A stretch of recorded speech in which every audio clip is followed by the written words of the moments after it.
নমস্কার, এই সময় লাইভে আপনাদের স্বাগত। আমি শিলাদিত্য। শুরু করছি রাজনীতি ডিকোডেড। আর এই মুহূর্তে আমরা আলোচনা করব, আমাদের স্টুডিওতে এসে উপস্থিত হয়েছেন রাজ্যের নতুন প্রতিমন্ত্রী উমেশ রায়। উমেশ বাবু, স্বাগত আপনাকে। নমস্কার। উত্তর হাওড়ার বিধায়ক, প্রথমবারের বিধায়ক হলেন, আর বিধায়ক হবার পরই গতকাল লোকভবনে গেলেন শপথ গ্রহণ এবং তারপর প্রতিমন্ত্রী। কেমন লাগছে? খুব ভালো লাগছে। আমার তো এটা স্বপ্নেও ছিল না যে আমি পশ্চিমবাংলা সরকারের মন্ত্রী হব। আমার একটাই স্বপ্ন ছিল যে আমি যেদিন বিধায়ক হব সেদিন যেন আমার পার্টির সরকার হোক। আমার পার্টির সরকার হয়েছে, আমি বিধায়ক, এতেই আমি রাজার মতন ফিল করছিলাম। কালকে আমার পার্টি আর আমার মুখ্যমন্ত্রী আমাকে মহারাজা করে দিল। আমার উপরে আস্থা রেখেছে দল, আমার উপরে আস্থা রেখেছেন মাননীয় মুখ্যমন্ত্রী, আমার কেন্দ্রীয় নেতৃত্ব। এটাই আমার জন্য অনেক বড় পাওনা ছিল, সেটা আমি পেয়েছি। আগামী দিন আমি পশ্চিমবাংলাকে আমার বেস্ট অফ দ্য বেস্ট দিতে পারবো, সেটাই আমার চেষ্টা থাকবে। উমেশ বাবু, অবশ্যই করে মন্ত্রী হবার পর প্রথমবার স্টুডিওতে আর প্রথমবার এই সময় লাইভে স্টুডিওতে আপনি যে এলাকার বিধায়ক, আমি সেই এলাকার ভিত্তিতে স্পেসিফিক্যালি জানার চেষ্টা করব। মন্ত্রীর বিষয় তো বটেই, কিন্তু মন্ত্রী যেহেতু দপ্তর বন্টন হয়নি, আগামীকাল দপ্তর বন্টন হবে, আরো বিস্তারিতভাবে আমরা জানতে পারবো, দর্শকদের জানাতে পারবো। আমি একটু স্পেসিফিক্যালি বা ক্যাটাগরিক্যালি জানতে চাইছি।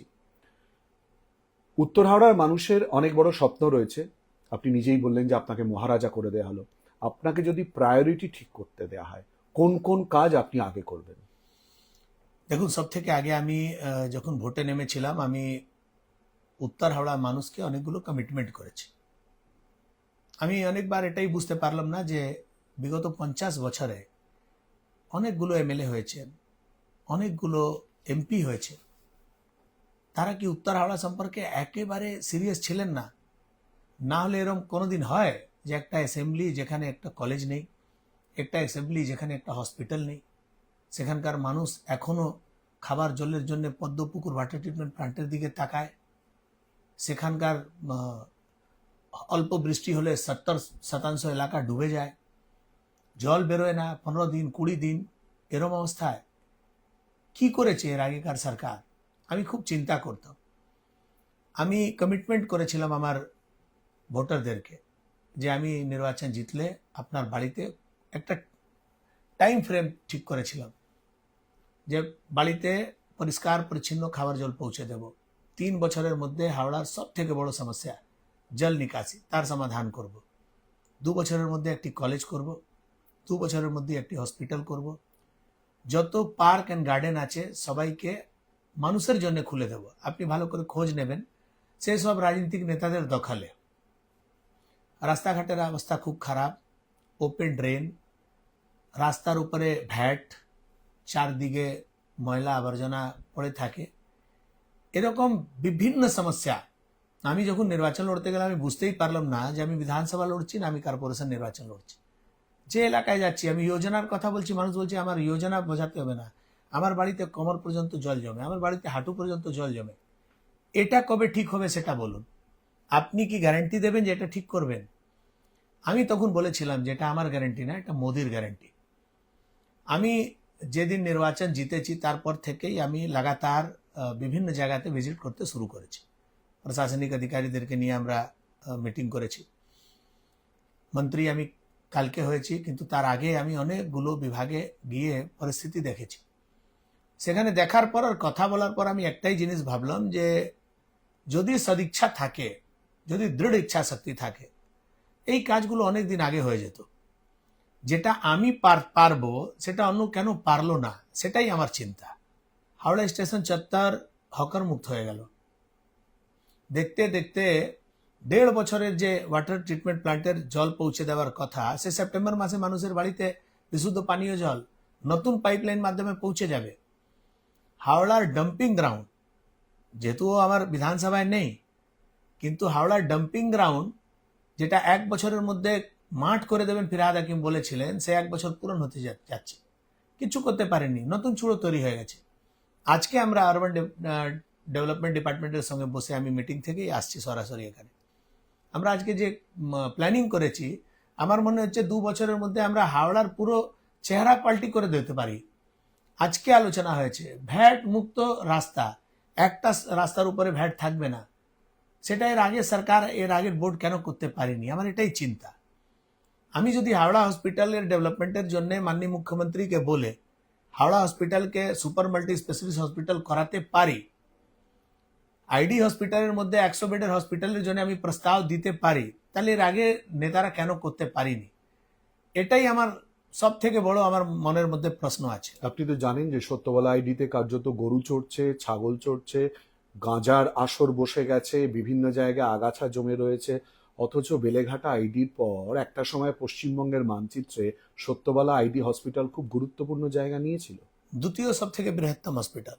আমি ওখানে গিয়ে দেখলাম ওখানে হসপিটালের নামে কিছুই নেই, ওর সব ছাদগুলো ভেঙে ভেঙে পড়ছে, যে কোনো মুহূর্তে ওখানে অ্যাক্সিডেন্ট হতে পারে, তার ম্যাক্সিমাম এলাকা জলের মধ্যে ডুবে যায়।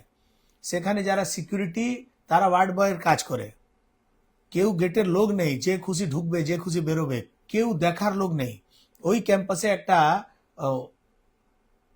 স্বগৃহ তৈরি হয়েছে কোভিডের টাইমে, সাইলেন্স নামে, সে আজ পর্যন্ত তালা বন্ধ। আমি জিজ্ঞেস করলাম, বলছে সব কিছু ঠিক আছে, কিন্তু ওটাকে চালাবে কে সেটাই জানা নেই। মানে আপনি বুঝতে পারছেন একটা একেবারে সংবেদনহীন সরকার ছিল, যে শুধু কাজ করেছে কাটমানি নেওয়ার জন্য। কাজ করে দিতে হবে, টাকা নিয়ে নেবে, তার কাজ শেষ। সে তারপরে কি হবে না হবে, মানুষ থেকে পরিষেবা পাবে কিনা সে দেখার লোক ছিল না। আমি আপনাকে আমার প্রায়োরিটি, আপনি জিজ্ঞেস করেছেন, আমার প্রায়োরিটি উত্তর হাওড়া মানুষ যাতে পরিষ্কার পরিচ্ছন্ন খাবার জল পায়, পর্যাপ্ত মাত্রায় পায়, রাস্তাঘাট ভালো, ওখানে ড্রেনেজ সিস্টেম আপডেট করার জন্য একটা বড় মাস্টার প্ল্যান আগে থেকে ডিপিআর তৈরি করে রাখা ছিল। ওই ডিপিআরে যে প্রস্তাব আছে, সে প্ল্যানিং যেটা আছে, সেটা পূরণ হলেই হাওড়া জল নিকাশি সমস্যা একেবারে সমাপ্ত হয়ে যাবে। কিন্তু তার উপরে কথা হলো না কেন? সেই ডিপিআর হচ্ছে 4700 কোটি টাকা, তার 30% দেওয়ার ছিল রাজ্য সরকারকে। রাজ্য সরকার নিজে কর্মচারীদেরকে ঠিক টাইমে বেতন দিতে পারলো না, ডিএ দিতে পারছিল না, সে কোথায় থেকে এই জল নিকাশির জন্য পয়সা দেবে? মুখ্যমন্ত্রী দুবার প্রশাসনিক বৈঠকে কথা বলেছেন যে আমি 100 কোটি টাকা দিয়েছি, 100 কোটি টাকা দিয়েছি। এই 100 কোটি টাকা দিয়ে একটা শহরের জল নিকাশি ব্যবস্থা, সেই শহর ভারতবর্ষে সব থেকে পুরাতন কিছু শহর, তার মধ্যে একটা। সেই শহরের জন্য 100 কোটি টাকা, 50 কোটি টাকা এইসব কথা বলে তো হয় না।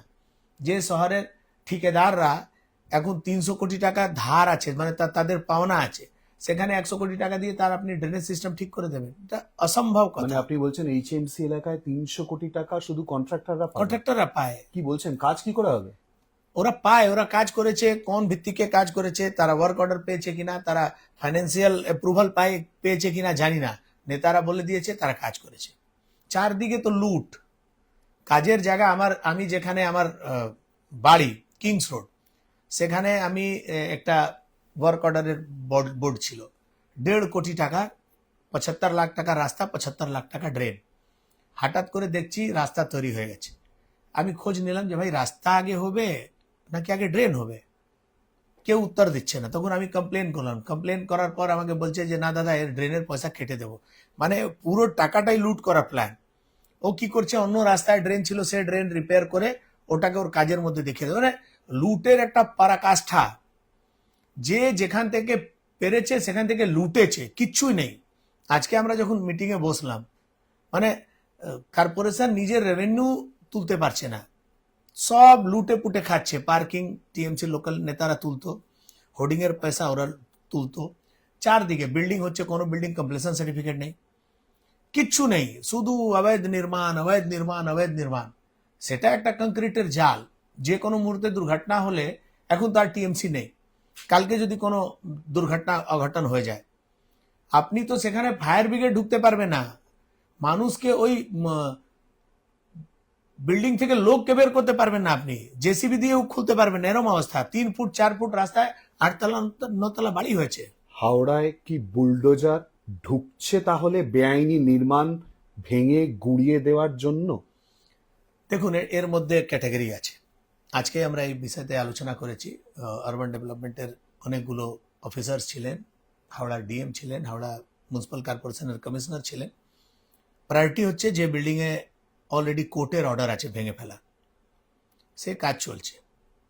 এখন 78 বিল্ডিং ভাঙা হয়ে গেছে, যে বিল্ডিং একদম জিরো প্ল্যান আছে, কোনো প্ল্যান নেয়নি, বাড়ি করেছে, সেটা প্রায়োরিটি বেসিসে ভাঙা হবে। কিছু এরকম বিল্ডিং আছে যেটা নর্দমা দখল করে, মানে একেবারে কোনো আইন মানেনি, সেরকম বিল্ডিং ভাঙা হবে। আন্ডার কনস্ট্রাকশন যত ইলিগাল বিল্ডিং চলছে সেটা ভাঙা হবে। যে বিল্ডিংয়ে অলরেডি মানুষ বসবাস করছে, প্রমোটার তাকে বিক্রি করে দিয়েছে, সেই প্রমোটারদের বিরুদ্ধে আইনি পদক্ষেপ নিয়ে তাদেরকে জেলে পাঠানো হবে। তারপরে বিচার হবে নির্বাচনের পর, যে এক্সট্রা যেটা ডেভিয়েশন আমরা যাকে বলি, সেই ডেভিয়েশনের ওই ইস্যুগুলোতে আমরা কি করব সেটা ডিসিশন হবে। হওয়ার পর এটা ইলেক্টেড রিপ্রেজেন্টেটিভ থাকলে কি হয়, সে বিষয়গুলো বোঝে, মানুষের কথাটা বোর্ডের কাছে নিয়ে এসে বলবে। এখন তো সব অন্ধের নগরী চৌপট রাজার মতন আছে, যে যেখান থেকে পাচ্ছে সেখান থেকে লুটে পুটে খাচ্ছে। সে এই অরাজকতা একেবারে বন্ধ হবে।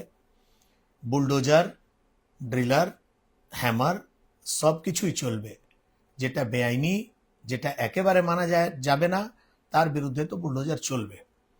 আমি একটুখানি আটকাচ্ছি, আমাদের আলোচনার বেশ কিছুটা সময়ের মধ্যেখানে ইতিমধ্যে হেডলাইনটা দিয়ে দিলেন।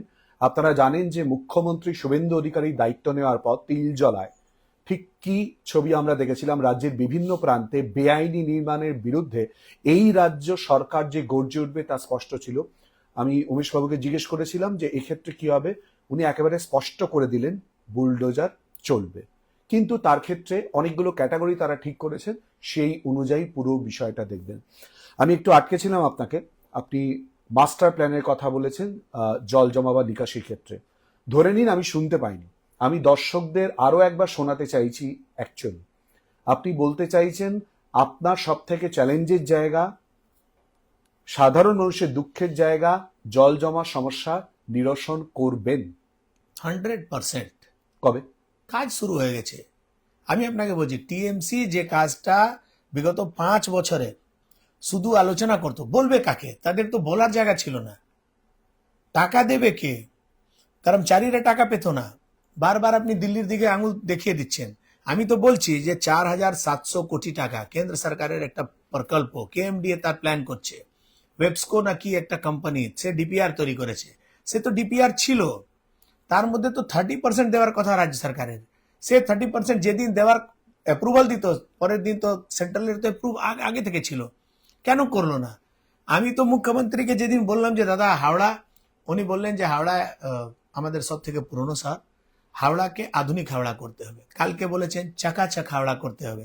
আপনি ভাবুন, শুভেন্দু বাবু ফার্স্ট প্রশাসনিক বৈঠক হয়েছে হাওড়াতে, একদম প্রথম আমরা উপস্থিত ছিলাম। আপনাকে বুঝতে হবে যে উনি কত সিরিয়াস আছেন হাওড়াকে নিয়ে। ওনার চিফ সেক্রেটারি কালকে আমাকে বলেছেন হাওড়া চাকাচাক করতে হবে উমেশজি। বিভাগের মন্ত্রীরা বলছে আমরা প্রস্তাব দিচ্ছি। আজকে আমরা বসে হাওড়া মিউনিসিপাল কর্পোরেশনে এক্সিকিউটিভ ইঞ্জিনিয়ার খুব অভাব, অ্যাসিস্ট্যান্ট ইঞ্জিনিয়ারের অভাব, ওখানে ল অফিসার কাজ করছিল না, ওখানে কন্ট্রোলার অফ ফাইন্যান্সের অবস্থা খুব খারাপ। আজকে আমরা আলোচনা করে সব কিছু ঠিক করে দিয়েছি। অনেকগুলো কেএমডিএ থেকে আমরা ইঞ্জিনিয়ার পাচ্ছি, সব ব্যবস্থা হয়ে গেছে, নতুন জেট মেশিন পেয়েছি, আজকের স্টেশন হচ্ছে তার।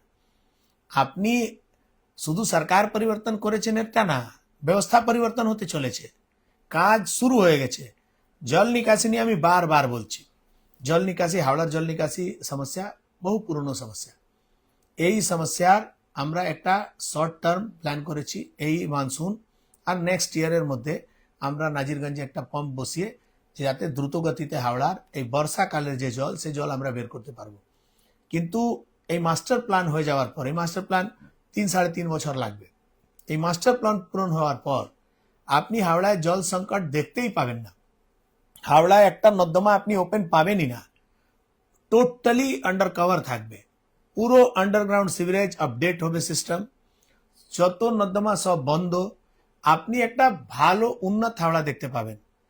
যারা এই সমস্যা থেকে ভুগছেন, যারা আমাকে বলেছিলেন যে দাদা আমার ডিমান্ডই হচ্ছে এটা, আমি তাদেরকে বলছি এখনো আমি কোন মন্ত্রালয়ে পাবো, আমি আমার অফিস কোথায় সেটা জানি না, কিন্তু উত্তর হাওড়া মানুষ আর হাওড়া মানুষের জন্য যা যা বেসিক নিড সেটা নিয়ে আমি লাগাতার সম্পর্ক করছি বিভিন্ন মন্ত্রালয়ের সঙ্গে।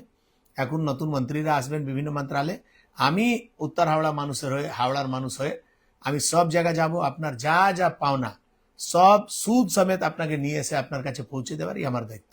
খুব গুরুত্বপূর্ণ সিদ্ধান্তের কথা জানিয়েছেন। আমি খালি এ প্রসঙ্গে একটা শেষ কথা জিজ্ঞেস করব। আপনি খুব ভালোভাবে জানেন বেআইনি খাটাল অন্যতম গুরুত্বপূর্ণ সমস্যা। বেআইনি খাটালে বুলডোজার ঢুকিয়ে তাড়াতাড়ি ভাঙা হবে এই বর্ষার আগে কি? দেখুন, আমি আপনাকে বলি, বেআইনি মানে বেআইনি, সেটা খাটাল হোক, সেটা হকার হোক, সেটা মার্কেট হোক। খাটাল শহরে থাকার কথাই নেই, সেটা ছিল কেন? এক্স্যাক্টলি। আমি 2013 সালে আমার ওয়াইফ 13 নম্বর ওয়ার্ডের কাউন্সিলর হয়েছিল। আমার অফিসের পাশ থেকে একটা ওপেন ড্রেন যায়, সেই ড্রেনটা আজকে পরিষ্কার করবেন, 48 ঘন্টার পর সেম কন্ডিশন হয়ে যায়। আপনি 2 মাস পর আবার পরিষ্কার করবেন, আবার 48 ঘন্টা পর সেম কন্ডিশন হয়ে যায়। লাখ লাখ টাকা করে ওটা ডিসেল্টিং করা হয়, আর 48 ঘন্টা পর সেম কন্ডিশন হয়ে যায়। আমি আপনাকে এখনো ওটা দেখাতে পারি। সে কেন হয়? সে পুরো নর্দমা গোবর থেকে ভর্তি। আমরা দায়িত্বতে ছিলাম, আমরা যখন ডিসেল্টিং করতে যাচ্ছি, লেবাররা ওর মধ্যে ঢুকতে চাইছে না। তাদের ওই জুতোতে এত এত সিরিঞ্জ, যেটা গরুকে মোষকে দেওয়া যায়, সেই সিরিঞ্জ ওখানে ওদের পায়ে ঢুকে যাচ্ছে। কি মারাত্মক পরিস্থিতি! এবার এই পরিস্থিতিতে এই খাটাল উচ্ছেদ করার একটা অর্ডার 2015 সালে বেরিয়েছিল। দুধেল গায়ের একটা সমস্যা ছিল, সে কিছু লোক ঈদ আছে বলে বললো যে ঈদ পর্যন্ত আমাকে থাকতে দিন। ওই ঈদ 2015 ঈদ 2025 চলে গেল, 26 চলে গেল, আজ পর্যন্ত আর ওই উচ্ছেদের নোটিশের উপরে কোনো কারবাই হয়নি। আমি আপনাকে বলছি, কোনোভাবেই শহরে বেআইনি খাটাল রাখা যাবে না। যদি কারো খুব শখ আছে, সে নিজের বাড়িতে গৌ সেবা করতে চায়, সে কর্পোরেশনকে চিঠি লিখবে, পারমিশন নেবে, তার ব্যবস্থা ঠিক করবে, আর একটা গায়ে রাখতেই পারে, কিন্তু খাটাল রাখা যাবে না। আমি আপনাকে বলছি, আমি প্রশাসনকে বারবার বলেছি, আজকে অন ক্যামেরা লাইভ বলছি, আমি Howrah municipal corporation commissioner, Howrah police commissioner কাছে আমি এর আগেও বলেছি, আজকে এই আপনার মাধ্যমে বলছি, যত তাড়াতাড়ি সম্ভব আপনাকে খাটাল উচ্ছেদ করতে হবে। না হলে আপনি ড্রেনেজ সিস্টেম কোনো দিন আপডেট করতে পারবেন না, ভালো স্মুথলি করতে পারবেন না। এটা একটা বড় সমস্যা আছে, সেই সমস্যার সমাধান করতেই হবে। আমার মনে হয় সেকেন্ড হেডলাইন উমেশ রায় ইতিমধ্যেই দিয়ে দিয়েছেন এবং আমাদের কমেন্ট বক্স ভর্তি হয়ে যাচ্ছে, যেখান থেকে আরো স্পষ্ট হয়ে যাচ্ছে মানুষ যেটা শুনতে চেয়েছিলেন সেই বার্তাই ইতিমধ্যেই তিনি দিয়েছেন। আপনি জানেন যে হাওড়া শহরের দীর্ঘদিনের একটা বড় সমস্যা হচ্ছে খুব বেশি পরিমাণে গুন্ডাগিরি। আমরা দেখেছি আকাশ সিংকে কোমরে দড়ি বেঁধে হাফ প্যান্ট পরিয়ে গেঞ্জি পরিয়ে ঘোরানো হয়েছে। আপনি কি বলতে চাইছেন সন্ধে রাতের পর, এমনকি দিনের বেলাও আমরা দেখেছিলাম গুন্ডামি, গাজোয়ারি, মহিলাদের ওপরে অত্যাচার, যেখানে অনেক সময় আমরা দেখেছি পুলিশ নিষ্ক্রিয় হয়ে থেকেছে রাজনৈতিক প্রভাবে। মানুষ কি শান্তিপূর্ণভাবে বসবাস করতে পারবে? এই গুন্ডামি থেকে কি সরবে? দেখুন, গুন্ডামি সমাজের জন্য, যদি ল অ্যান্ড অর্ডার ঠিক থাকে, পুলিশ যদি নিষ্পক্ষ থাকে, এটা কোনো ইস্যু নেই। যখন সত্তাধারী পার্টি গুন্ডাদেরকে সংরক্ষণ দেবে, তখনই গুন্ডাদের মনোবল বেড়ে যায়। না হলে কাল পর্যন্ত যে বড় টাইগার ছিল, আজকে সে কুকুর হয়ে লেজ গুটিয়ে লুকিয়ে গেছে। সেটা সম্ভব হয়েছে অ্যাডমিনিস্ট্রেশন যখন টাইট হয়, এটাই হয়।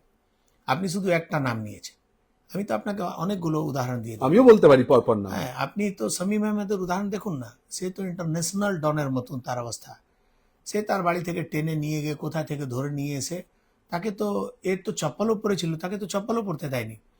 দেখুন, এটা সমাজের মধ্যে একটা আপনাকে মেসেজ দেওয়ার কথা ছিল, সে মেসেজ আমরা দিয়েছি। আমরা চাই না যে কারো কোমরে দড়ি বেঁধে রাস্তায় তাকে ঘোরানো হোক, এটা এই সমাজে কাম্য নেই। কিন্তু যে আকারে ক্রাইম বেড়েছিল, হিরো হয়েছিল এরা, এদেরকে অকাত দেখাবার দরকার ছিল।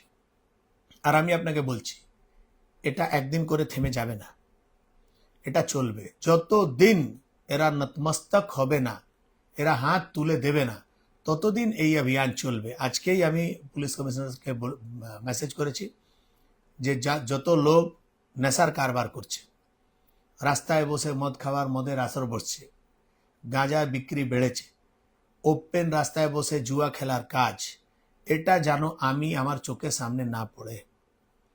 আমি এই বিষয়তে একেবারে জিরো টলারেন্স আছে। আমি কোনো মতেই, আমি তো গিয়ে ভোটারদের কাছে, আমি আমার ছোট ছোট বোনদের কাছে আমি কমিটমেন্ট করে এসেছি যে মহিলা সুরক্ষা মোদির গ্যারান্টি, আর মোদির গ্যারান্টি তো মোদি গ্যারান্টি আছে, ও তো করতে হবে।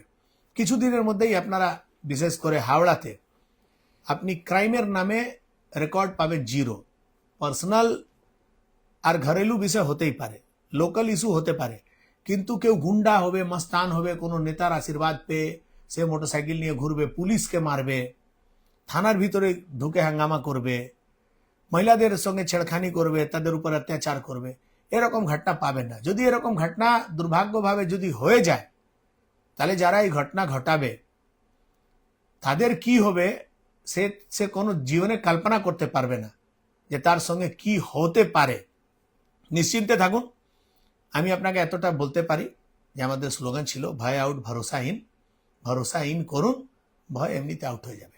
আপনি অনেকগুলো গুরুত্বপূর্ণ কথা বললেন এবং আরো একটা বিষয় আপনি বললেন যে মুখ্যমন্ত্রী শুভেন্দু অধিকারী প্রথম মুখ্যমন্ত্রী হওয়ার পর প্রথম প্রশাসনিক বৈঠক করেন হাওড়ায়। আপনি নিজে উপস্থিত ছিলেন, আমরাও সাংবাদিক হিসেবে উপস্থিত ছিলাম। এই সময় লাইভের তরফ থেকে শুভেন্দু বাবুকে প্রশ্ন করা হয়েছিল যে 2013 পর কার্যত নির্বাচন হয়নি। আপনি তো আরো ভালোভাবে জানেন, আপনার স্ত্রী কাউন্সিলর ছিলেন। 13 বছর কেটে গিয়েছে। উনি ইতিমধ্যে আশ্বস্ত করেছেন এবছরের শেষে নতুন পুরো বোর্ড তৈরি হবে, হাওড়া মিউনিসিপ্যাল কর্পোরেশন নতুন জায়গা তৈরি হবে। সেক্ষেত্রে আমি অনেকগুলো বিষয় বা বিস্তারিত জায়গায় যাব না। এই পুরো বোর্ড তৈরির ক্ষেত্রে ভোট অতি দ্রুত, আমরা বুঝতেই পাচ্ছি যে পুজোর পর এক্সপেক্টেড ইলেকশন হবে বা ভোট হবে। সেক্ষেত্রে আপনার প্রায়োরিটি কি হবে বলে মনে হয়? আমি একটা জানলেই সন্তুষ্ট এই মুহূর্তে। দেখুন, আজকে আমরা এই বিষয়তে আলোচনা করেছি, ডিপার্টমেন্টের সঙ্গেও করেছি, ডিএম ম্যাডাম ছিলেন ওনার সঙ্গেও করেছি। আগামী দিন আমরা দ্রুত গতিতে হাওড়ার ডিলিমিটেশনের কাজ করব। এর আগে যে ডিলিমিটেশন হয়েছিল সেটা পার্টি অফিসে বসে হয়েছিল, সেটা কোনো নিয়ম আইন কানুন মেনে হয়নি। ডিলিমিটেশন করব, রিজার্ভেশন হবে, আইন মেনে হবে, যা হবে সিস্টেমেটিক হবে, অল পলিটিক্যাল পার্টিকে নিয়ে হবে। ডিলিমিটেশন করে রিজার্ভেশন করে আমরা এই বছরের মধ্যেই নির্বাচন করে হাওড়ার বাসীকে নতুন ইলেক্টেড বোর্ড দিয়ে দেব। এটা খুব দরকার আছে, না হলে আমার মতন এমএলএরা তো একেবারে প্রেসারে আছে। 14টা ওয়ার্ডের চিঠি আমাকে লিখতে হচ্ছে। 14টা ওয়ার্ডের লোককে ছোট ছোট বিষয়তে একটা ইনকাম সার্টিফিকেট, একটা রেসিডেন্সিয়াল সার্টিফিকেট, কোনো ফর্মে সই করা, যে কাউন্সিলরের কাজ সব কাজ এমএলএদেরকে করতে হচ্ছে। এবার হাওড়াতে 3টে এমএলএ, টিএমসির এমএলএর কাছে আর কেউ যাচ্ছে না। এই 3টে এমএলএ মিলে এই পুরো 7টা বিধানসভার কাজ করা খুব কঠিন। আমি আপনাকে আপনার অন ক্যামেরা বলছি, এই বছরে হাওড়া মিউনিসিপ্যাল কর্পোরেশন নির্বাচন হয়ে এই বছরেই নতুন বোর্ড গঠন হয়ে যাবে। আপনি আপনার জনপ্রতিনিধি পেয়ে যাবেন, রোজকার আপনার সমস্যার সমাধান আপনার বাড়ির পাশেই হয়ে যাবে। তার জন্য কোনো নেতা, কোনো মন্ত্রী, কোনো বিধায়কের কাছে যেতে হবে না। পুজোর পর হাওড়া মিউনিসিপ্যাল কর্পোরেশনের ভোট? হ্যাঁ, ডিসেম্বরে হতে পারে, নভেম্বর ডিসেম্বরে ভোট হতে পারে, প্ল্যানিং আছে। আপনি একটু আগেই বললেন যে হাওড়া পুরসভার এই মুহূর্তে ইনকাম কার্যত নেই, ধুঁকছে, মারাত্মক পরিস্থিতি। তাহলে এই মুহূর্তে প্রথমত হচ্ছে সেখানকার কর্মীরাও কি একই পরিস্থিতির মধ্যে দিয়ে যাচ্ছে? 1, 2 হচ্ছে প্রচুর কন্ট্রাকচুয়াল কর্মী রয়েছে, তাদের ভবিষ্যৎ কি হবে? দেখুন, মাননীয় মুখ্যমন্ত্রী বলেছেন যে আমরা কোনো প্রকল্প, কোনো ব্যবস্থাতে কাউকে কোনো কাজ ছাড়া করব না। কিন্তু যারা পলিটিক্যাল অ্যাপ্রোচে কাজ করত, কোনো নেতা আত্মীয়, কোনো নেতার লোক, তারা কাজ করতো না, শুধু সই করে টাকা তুলতো। কিছু লোক তো সইও করতো না, একদিন এসেই 1 মাসে সই করে দিত। সেরকম কিছু লোককে আমরা হাওড়াতে চিহ্নিত করেছি, তাদেরকে আমরা কাজ থেকে বসিয়ে দেব। যারা বিগত 10 দিন কাজে আসেনি বা 4 তারিখের পর কাজে আসেনি, নিজে থেকে বুঝে গেছে যে আর আমার দাদা নেই বা আর আমার বৌদি নেই, আর আমি কাজ করতে পারবো না, তাদেরকে বসিয়ে দেওয়া হবে। আমরা একদম প্রপার ওয়েতে লোক নিয়োগ করব। আমরা যদি একটা সাফাই কর্মীও রাখবো, সেটা কিন্তু আমরা নোটিফিকেশন করে রাখবো। কারো রেকমেন্ডেশনে কোনো কাজ হবে না, খুব তাড়াতাড়ি এই সমস্ত বিষয় হবে। কাউকে চিন্তা করার দরকার নেই, ইন্টেলেকচুয়াল হোক যাই হোক, যে কাজ করবে সে কাজ পাবে, যে কাজ করবে না তার জন্য নো এন্ট্রি আছে। বাড়িতে বসে টাকা তুলতে পারবেন না। আমরা একেবারে এই ব্যবস্থার মধ্যে বিশ্বাস করি না। যারা কাজের লোক তারা কাজ করবে, সে কোন দল করে, কোন দলের সমর্থক, সে দেখা আমার কাজ নেই। উমেশবাবু, একটু আগেই আপনি বলছিলেন যে হাওড়া স্টেশন চত্বরে, যেখানে হকার ছিল সেই হকার সরে গিয়েছে, এবং তারপরের ছবি আমরাও তুলে ধরেছি, আপনি দেখেছেন সেই ছবি। এই যে পরিষেবাটা, এই যে জায়গাটা ফুটপাত দখল করে বিভিন্ন জায়গায়, সেই অল্টারনেটিভ ব্যবস্থাটা কি? একটা তো অত্যন্ত গুরুত্বপূর্ণ হাওড়া স্টেশন সংলগ্ন এলাকা, যেটা ইতিমধ্যেই পরিষ্কার হয়েছে, ক্যাবওয়ে সংলগ্ন এলাকা। আর কোন কোন জায়গা প্রায়োরিটি হিসেবে ভাবছেন এই রকম ভাবে হকার মুক্ত করার ক্ষেত্রে? দেখুন, হকার মুক্ত করার বিষয়টা একটু সেন্সিটিভ আছে। ধরে নিন বাংলাহাটে যারা রাস্তায় বসে ব্যবসায় করে, এই মুহূর্তে তো সরিয়ে দেওয়া তাদের জন্য অলরেডি আগেকার সরকার সিপিএম এর আমলে তাদের জন্য একটা বিল্ডিং করা হলো, যে ভাই তোমরা রাস্তায় বসবে না, তোমাদেরকে আমরা মার্কেট করে দিয়ে দিচ্ছি। তারা দোকান নিয়ে নিল, দোকান ভাড়ায় লাগিয়ে আবার রাস্তায় বসছে। আবার এদের জন্য একটা সংহতি হাট হলো ব্রিজের তলায়, কর্পোরেশনের গায়ে, তাদেরকে দোকান দেওয়া হলো, তারা আবার রাস্তায় বসছে। এটা এই মানসিকভাবে এরা আছে যে আমি রাস্তা দখল করেই কারবার করব, সেটা করা যেতে পারবে না। রাস্তা মানুষের হাঁটার জন্য আছে, সেখানে কোনো রকমই কোনো বাজার বসা হবে না। আপনি যতই আইন দেখান, যতই কানুন দেখান, সেই আইন কানুন নিজের জায়গায়। আপনি বেআইনি কাজ করবেন, জোর করে করবেন, আপনি পরে দুহাই দেবেন যে আমি গরিব, আমি কোথায় যাব, সেটা আপনাকে বুঝতে হবে। আপনি তো একেবারে কারো বাড়ির সামনে বসে যাবেন, কারো দোকানের সামনে বসে যাবেন, ফুটপাতে বসে যাবেন, এটা তো কোনো মতেই মানা যাবে না। এর ব্যবস্থা হবে। যেহেতু আপনি হাওড়া স্টেশন চত্বরের কথা বলে দিয়েছেন, এটা আমার স্বপ্ন যে হাওড়া স্টেশন থেকে হাওড়া ব্রিজ পুরো সংলগ্ন এলাকা, Kolkata bus stand, Howrah bus stand, CTC bus stand, auto stand, taxi stand, ferry, local train, দূরগামী ট্রেন, এত, আর তারপরে মোটরসাইকেল, র্যাপিডো, এত ট্রান্সপোর্টেশন এক জায়গা থেকে হয়। আমার প্ল্যান আছে যে আমরা হাওড়া স্টেশন ওই পুরো চত্বরকে একটা multi layer parking, standing area, waiting area, market, launch সব করব। এটা আমার স্বপ্ন। আর আমার মনে হচ্ছে যে এটা শুধু আমার স্বপ্ন না, রেলওয়ে এই স্বপ্ন দেখেছে, এই স্বপ্ন মাননীয় মুখ্যমন্ত্রী দেখেছেন, এর উপরে প্ল্যানিং শুরু হয়ে গেছে। এখন আপনি যদি হাওড়া বাস স্ট্যান্ড যাবেন, সেখানে দেখবেন বাঁশ দিয়ে ঘেরা আছে, পুরো ভেঙে পড়ছিল, যে কোনো মুহূর্তে বাস সহিত লোক ওখানে পড়ে যেত, চাপা পড়তো। টেম্পোরারি বেসিসে আমরা ওখানে কিছু ব্যবস্থা একটা করব, কিন্তু আমার যেটা প্ল্যান সেটা রেলওয়ে করুক, রাজ্য সরকার ট্রান্সপোর্ট ডিপার্টমেন্ট করুক, বা পিপিপি মডেল হোক, কাজ হবে। একটা ওয়ার্ল্ড ক্লাস বাস টার্মিনাল, আমি আমার প্রচারে বলেছিলাম, আবার আপনার স্টুডিওতে বলছি, world class bus terminal, taxi terminal, auto, toto, motorcycle সব হাওড়া স্টেশনের নিচু থেকে যে সাবওয়ে আছে, সে সাবওয়েকে ইউজ করে, সে সাবওয়েতে হকার আর তরকারি বাজার না বসিয়ে সেখান থেকে বের করে একটা যে ওখান থেকে যাত্রীরা গিয়ে ট্যাক্সি স্ট্যান্ডে উঠতে পারবে, উপর থেকে উঠলে বাস স্ট্যান্ডে চলে যাবে, এদিক থেকে উঠলে আপনি অন্য স্ট্যান্ডে চলে যাবেন। এই রকম একটা আধুনিক ব্যবস্থা হাওড়া স্টেশনের ওই এলাকায় হবে। গঙ্গার ধারে একেবারে পুরো ক্লিন করে, যাতে আপনি স্টেশন থেকে বেরিয়েই সোজা গঙ্গা হাওড়া ব্রিজ দেখতে পারবেন। একটা ভালো ওয়াকিং স্পেস দিয়ে, ছোট ছোট দোকান করে, খুব সুন্দর ব্যবস্থা হবে। এটা আমার স্বপ্ন, আর আমি জানতাম না যে আমার স্বপ্ন এত তাড়াতাড়ি পূরণ হবে। এর উপরে অলরেডি কাজ শুরু হয়েছে, প্ল্যানিং শুরু হচ্ছে। আগামী দিন আপনি কাজ দেখতেও পাবেন।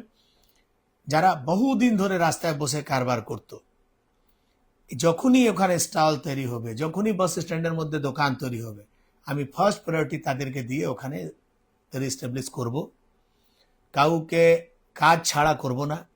কিন্তু কেউ যদি এটা ভাবে যে আমি দোকান পাওয়ার পর আবার ফুটে বসবো 10 টাকা, 20 টাকা, 50 টাকা দিয়ে, তো বিজেপি সরকারে 50 টাকা দিয়ে, 100 টাকা দিয়ে, কোনো নেতাকে পয়সা দিয়ে, কোনো ইউনিয়নকে পয়সা দিয়ে, কোনো পুলিশকে পয়সা দিয়ে এইভাবে বেআইনি কাজ করা যাবে না।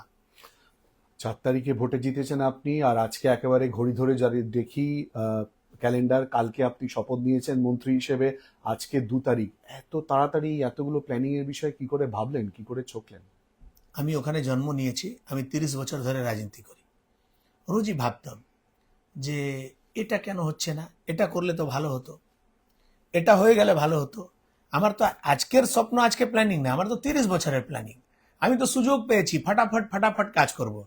আমার তো সব কিছু এখানে লোড আছে, হার্ড ডিস্কে সব আছে, শুধু আমাকে এটাকে অফিসিয়ালি কাজ করাতে হবে। আর আমি, আমার ভরসা আছে, আমি মন্ত্রী হতাম না, আমার পার্টি সরকার থাকলে আমাকে আমার দলের লোকেরা এত ভালোবাসে যে আমি যে কোনো মন্ত্রালয়তে গিয়ে যদি আমি আমার এলাকার জন্য কোনো কাজ নিয়ে যাব, আমি খালি হাত সেখান থেকে ফেরত আসবো না। আমার ভরসা ছিল, সে এখন আমি ওই মন্ত্রিসভার একজন সদস্য।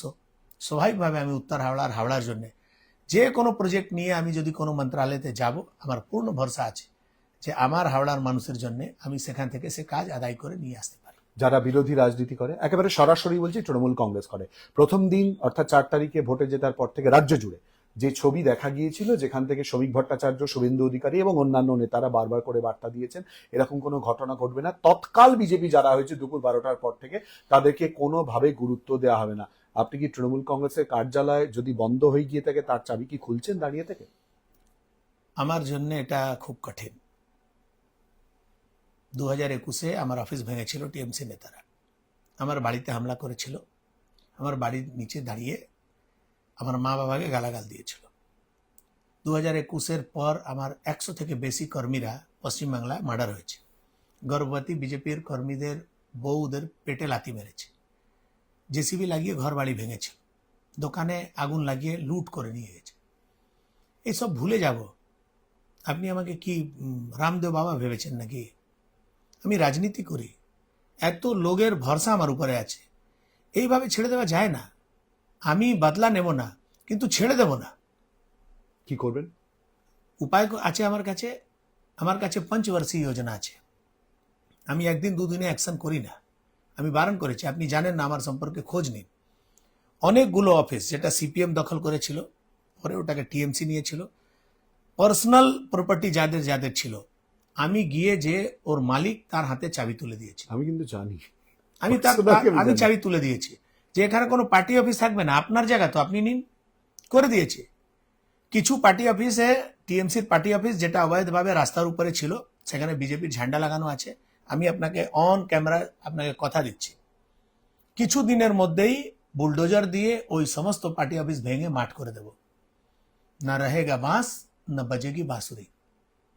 থাকলে আবার ওই হবে, যারা সিপিএম এ করতো এলাকায় মাতলামি, তারাই টিএমসিতে করেছে, তারাই আবার বিজেপিতে এসে করবে। করতে দেব না। তৎকাল বিজেপি বন্ধ। তৎকাল বিজেপি বন্ধ। আমি তো 4 জনকে জেলে পাঠিয়েছি, বিজেপি নেতাদেরকে। কারো বাড়ি দখল করবে, রাত্রিবেলা গিয়ে কারো ক্লাবে হামলা করবে, এটা বরদাস্ত করা যাবে না। মানুষ আমাদের উপরে ভরসা রেখেছে যে বিজেপি এসে কিছু চেঞ্জ করবে। এই চেঞ্জের মানে ঝান্ডা চেঞ্জ করে দেব আর সেই একই ব্যবস্থা চলবে, এটা হতে পারে না। অন্তত আমার উত্তর হাওড়াতে তো হবে না। আমি কোনো মতে বরদাস্ত করব। হ্যাঁ, কিন্তু যারা কারাপ্ট, যারা তোলাবাজ, যারা মানুষকে প্রতারিত করেছে, যারা মানুষের উপরে শাসানি করেছে, তাদের হিসাব মানুষ করছে। আমি নাম নিয়ে বলবো না। আমাকে অনেক নেতা ফোন করেছিল যে আমরা কি বাড়ি ফিরবো না। আমি, কে বারণ করেছে? আসুন বাড়িতে, যার টাকা নিয়েছেন সে টাকা খুঁজছে আপনার কাছে, দিয়ে দিন। আপনি যার ঘর বাড়ি দখল করেছেন তারা খুঁজছে আপনাকে, দিয়ে দিন। আমার বিজেপির থেকে কোনো লেনা দেনা নেই, বিজেপির কোনো লোক যাবে না। একজন আমাকে ফোন করে বললো যে আমার অফিস দখল করেছে, ভাঙচুর করেছে, মন্দিরে হামলা করেছে। আমি ওখান থেকে ভিডিও করে ওনাকে পাঠিয়ে দিলাম যে মন্দিরের পূজারী বলছে আমার কাছে তো কেউ আসেনি। তো এই মিথ্যাচার এখনো করবেন? আপনার পাড়ার লোক আপনার সঙ্গে রাগ আছে, গিয়ে সে আপনার পার্টি অফিসে ভাঙচুর করেছে, সে আপনি বিজেপির উপরে দোষ দিতে পারেন? আপনি বলুন বিজেপি কে ছিল? বলো না, বিজেপির লোক ছিল না, তৎকাল বিজেপি। আমি তৎকাল বিজেপির উপরে আমার 1% ভরসা নেই। যারা আমাদের পাড়ায় একটা শব্দ ছিল এবার, পাঁচিলে বসে আছে, অনেক লোক পাঁচিলে বসেছিল, তারা টিএমসিও করছে, বিজেপিও করছে। যে জিতবে সেদিকে লাভ দিয়ে দেবে। লাভ হলো। আরে আমি তো যেদিন আমার বিজয় মিছিল বেরিয়েছে আমি তো অবাক হয়ে গেছি। আমি আমার ইলেকশনে মিছিল বের করেছি, 1000 থেকে বেশি লোক হয়নি কোনো মিছিলে, প্রধানমন্ত্রী টাচ বাদ দিয়ে 1000, 2000, 1000, 2000।